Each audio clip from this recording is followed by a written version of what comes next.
Olá, vamos dando continuidade à leitura e estudo da obra de André Luiz, Obreiros da Vida Eterna, psicografia do Chico Xavier.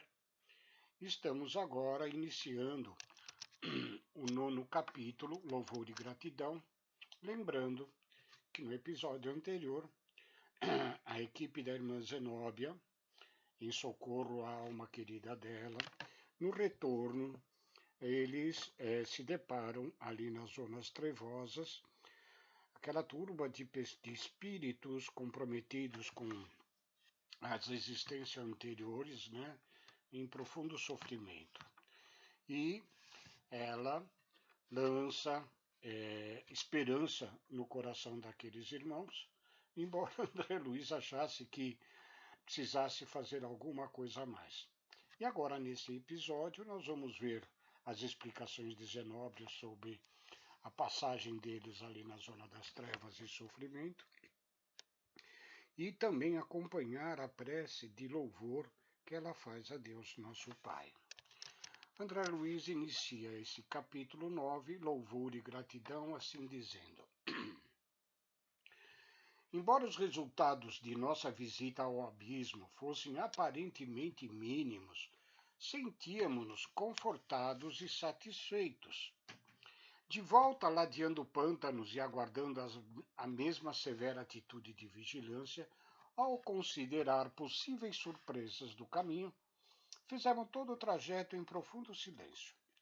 Aproximando-nos, porém, do Instituto após atravessar a zona perigosa, a irmã Zenóbia tomou a palavra agradecendo-nos em tom comovedor e, depois de carinhosas expressões de reconhecimento, acentuou jubilosa: Felizmente, nosso trabalho foi abençoado e profícuo.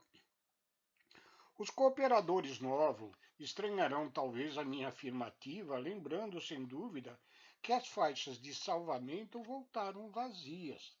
No entanto, algo ocorreu de mais importante que a eventualidade de trazermos compulsoriamente conosco alguns irmãos infelizes.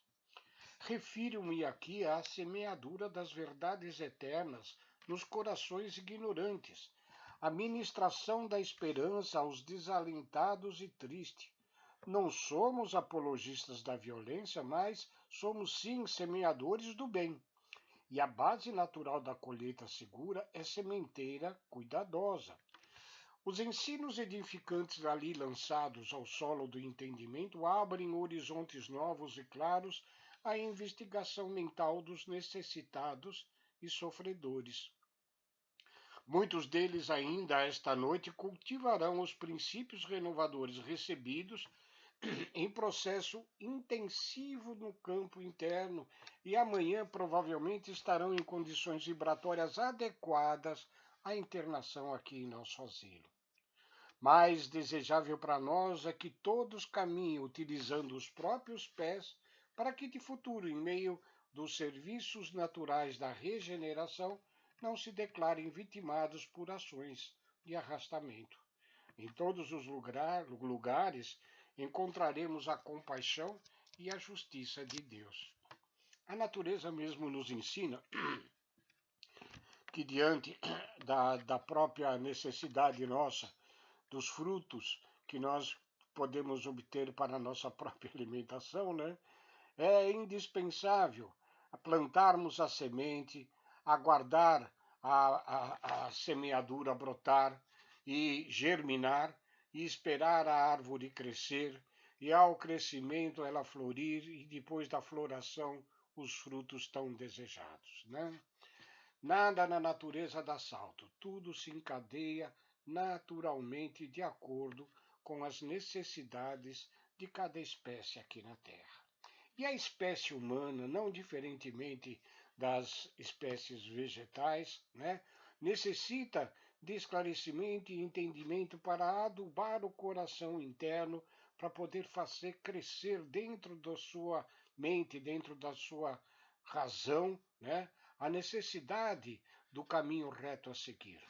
Como ela diz aqui neste final, né, é importante que os vitimados das próprias ações indevidas em existências anteriores caminhem com os próprios pés, para que um dia não se declarem vitimados por ações de arrastamentos outrens de outras pessoas, né? Assim como nós aqui já fizemos nos vídeos anteriores do capítulo 8º, a correlação com a Cracolândia aqui na cidade de São Paulo, onde aqueles viciados nas drogas, né, presos por traficantes que se encontram na obtenção de lucros ilícitos, né? A própria sociedade nossa vê que não se deve forçar a internação daqueles seres ali, mas de que por consciência própria eles assim o desejem e recebam todo o auxílio. Porque se forem obrigados, com certeza, passado um primeiro tempo de tratamento, voltarão de onde vieram. A irmã Zenóbia sorriu benevolente e acrescentou: a compaixão, filha do amor, desejará estender sempre o braço que salva, mas a justiça, filha da lei, não prescinde da ação que retifica. Haverá sempre recursos da misericórdia para as situações mais deploráveis. Entretanto, a ordem legal do universo cumprir-se-á invariavelmente. Em virtude, pois, da realidade, é justo que cada filho de Deus assuma as responsabilidades e tome resoluções por si mesmos, né? Essa referência que ela faz tanto no final ali daquela louvação ali, daquele esclarecimento, né? Em todos os lugares encontraremos a compaixão e a justiça de Deus, e aqui ela inicia a compaixão, filha do amor. A compaixão tem uma conceituação muito interessante entre os budistas, né? Que a compaixão não é naquele sentido de dó, de pena, né? Mas a compaixão é o entendimento, é o amor com o entendimento. A compreensão de que todos nós somos cada um responsáveis por nós mesmos, né?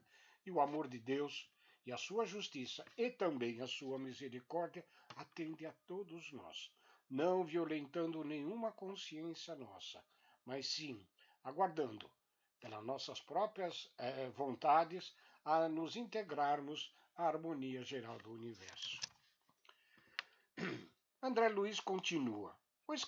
O esclarecimento era lógico e reconfortador.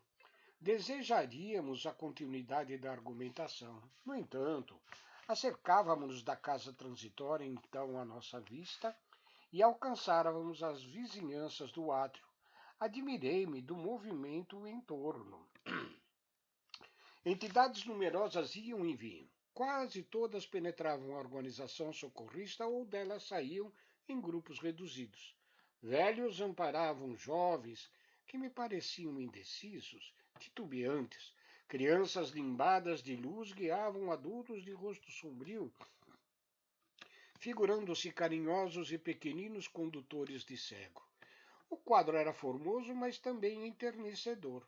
Possivelmente, examinando a estranheza que se apossara de mim, adiantou-se a orientadora da nossa instituição explicando atenciosa. André, nossos amigos da crosta, parcialmente libertos da carne pela atuação do sono, afluem aqui todas as noites trazidos por companheiros espirituais com fim de receberem socorros ou avisos necessários. A casa oferece recursos a estes encontros oportunos. Note-se que a descrição de André Luiz, né, onde se vê velhos conduzindo jovens, provavelmente esses jovens aqui estão aqueles encarnados na Terra e durante o sono são trazidos pelos idosos, seus pais, seus avós que já desencarnaram, e outros tantos, né, crianças limbadas de luz, trazendo adultos com o rosto como que de sofrimento, né?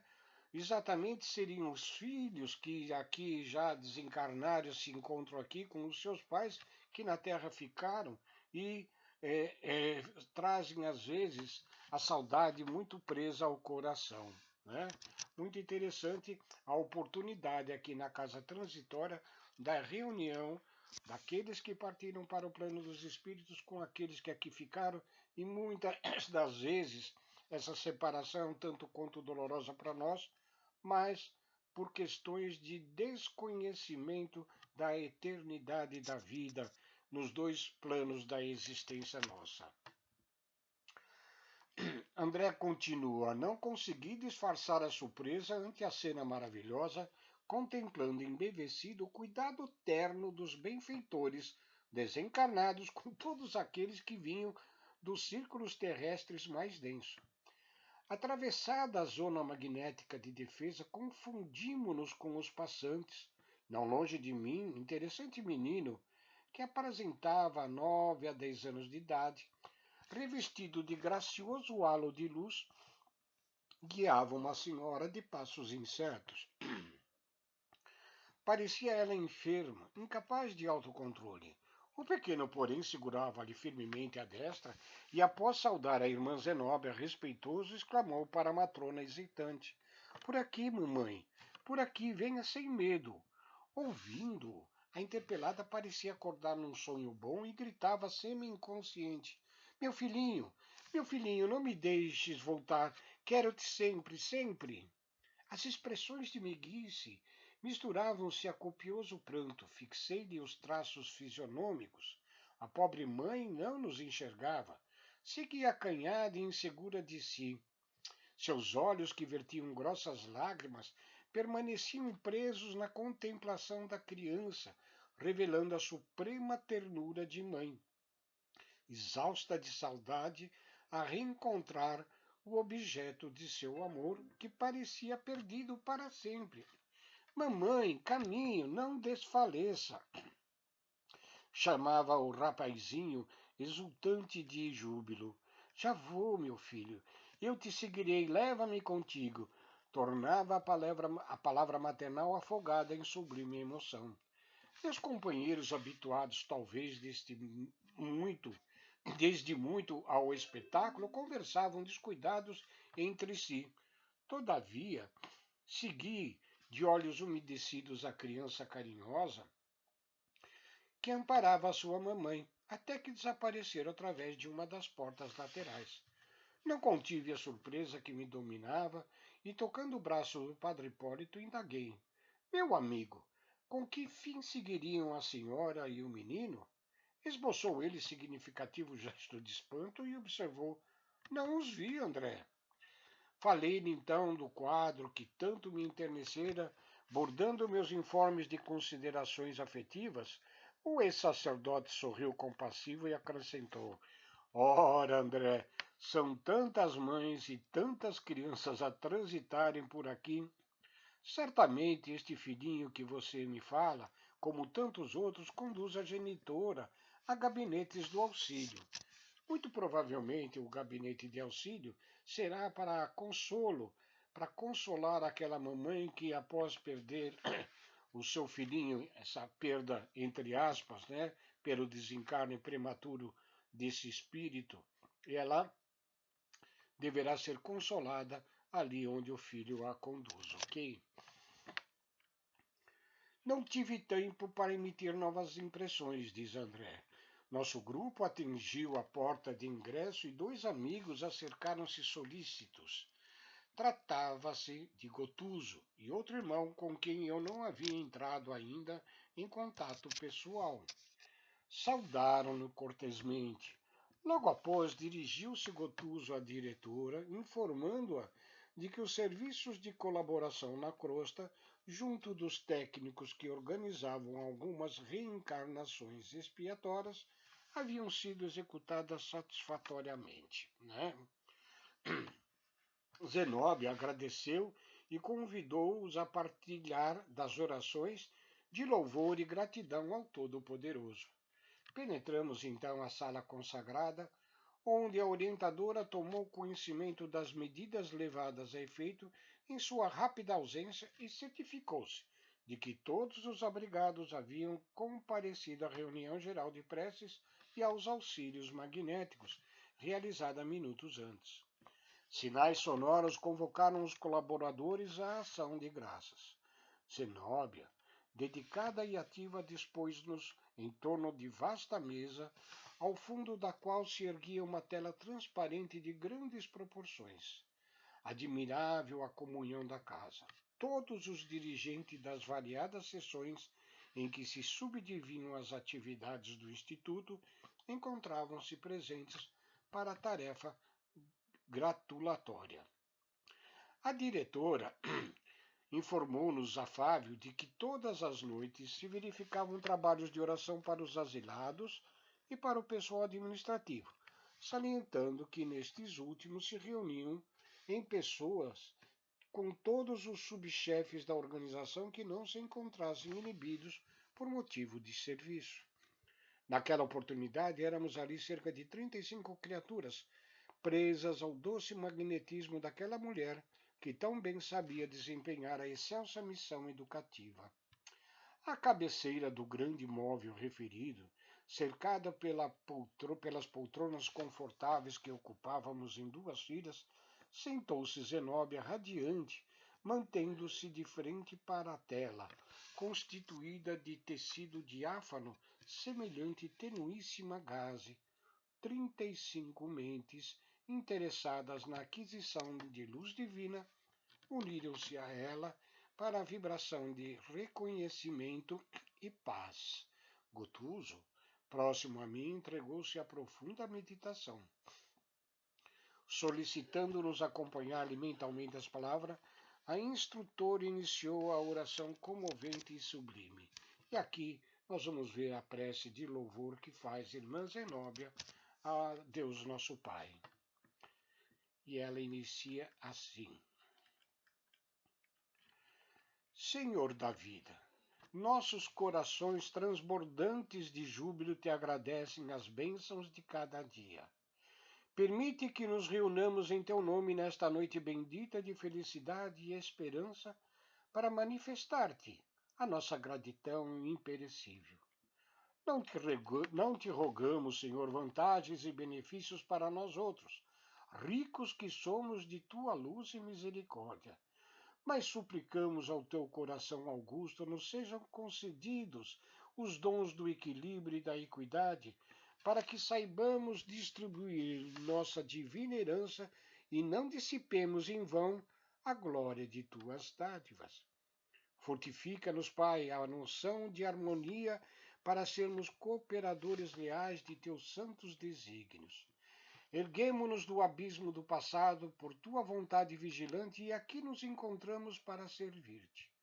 Entretanto, Pai, vergados ao peso das inclinações humanas ainda, por nós cultivadas com desvarios emotivos durante milênios, não prescindimos de tua disciplina e da tua força paternal. Dá-nos o clima sadio da libertação de nós mesmos. Magnetizados pelas nossas recordações do pretérito, nem sempre te compreendemos a vontade soberana e criteriosa. Anula-nos, Senhor, o personalismo inferior, para que a consciência do universo nos esclareça o coração. Levanta-nos o raciocínio para mais alto entendimento. Faze-nos vibrar no caminho de Deus divinos pensamentos. Puseste em nossa boca o verbo construtivo. Encheste-nos a alma de luz e tranquilidade, a fim de colaborarmos em tua obra. Deste-nos neste pouso de amor fraterno, companheiros dedicados ao bem em torno da nossa tarefa pequenina. Colocaste a multidão dos aflitos e sofredores. Ó Senhor, como somos felizes pela possibilidade de ministrar em teu nome consolações e esclarecimentos. Contudo, nós te imploramos inspiração e roteiro, considerando as responsabilidades dos que te recebem a mordomia da salvação. Ensina-nos, Pai, a agir desapaixonadamente. Infunde-nos respeito pela autoridade que nos deste. Ajuda-nos a desprender a mente das criações individuais para que te sintamos mais de perto no esforço coletivo da elevação comum. Em toda vez que nossos atos traduzam interferência indébita do livre-arbítrio na execução de tuas leis, repreende-nos severamente, Pai, para que não persistamos no desvio impensados. Somos teus filhos frágeis ainda, mas confiantes. Todas as suas resoluções a nosso respeito são excelentes e belas.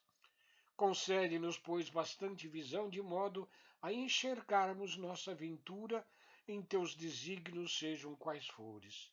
Somos servos humildes da tua sabedoria gloriosa. Neste celeiro de paz consoladora, recebemos através de 1000 recursos diferentes a tua presença indireta, com a qual são atendidos os que choram e padecem. Oh, Pai compassivo, que felicidade maior que esta de espalhar com nosso Senhor Jesus Cristo as tuas bênçãos redentoras e carinhosas? Que escola mais rica além desta que se localiza nesta casa, onde aprendemos jubilosos a exercer o dom sublime de dar? A instrutora interrompeu-se nesse instante de voz afogada na emoção com que se dirigia a Deus, e aludindo à realização particular que efetuara naquela noite, prosseguiu depois de longa pausa, comovendo-nos a todos. Dilatando-nos, ó Pai, a alegria, estimulando-nos a coragem, santificando-nos a esperança, tu permites ainda, Senhor, que possamos atender ao coração interessado em lenir e confortar espíritos queridos que se perderam de nossa companhia no curso incessante do tempo. Nova pausa da orientadora, e em seguida imprimiu suave em tono as palavras que pronunciava, e aí a irmã Zenóbia concluiu: Senhor, de alma voltada para a tua magnanimidade, endereçamos-te reconhecimento sem termo. Sê louvado por todos os milênios dos milênios, sê glorificado por todos os seres da criação. Teus servidores nesta casa de edificação agradecem-te as oportunidades preciosas de trabalho e esperam a continuidade de tuas bênçãos. Que a tua infinita luz seja refletida em todo o universo infinito. Assim seja, Pai. As últimas sentenças da oração inesquecível de André Luiz foram cunhadas em profunda emoção misturada de júbilo. Aquela prece constituía ato de louvor dos mais formosos que eu escutara até então. Zenóbia regozijava-se pelo ensejo de serviço, pela fortuna de contribuir com alguma coisa de útil, pela ventura de repartir o bem. Os minutos de adoração elevaram-nos. Suave luz irradiava-se de nossas frontes sincronizadas nos mesmos pensamentos. E aqui terminamos essa primeira parte deste capítulo 9 e daremos continuidade no próximo vídeo. E agradecemos sempre a todos vocês que acompanham essas nossas leituras e estudos da obra de André Luiz. Obra esta que, nas próprias palavras de Chico Xavier, é uma obra de despertamento espiritual para todos nós. Fiquem com Deus e muito obrigado a todos.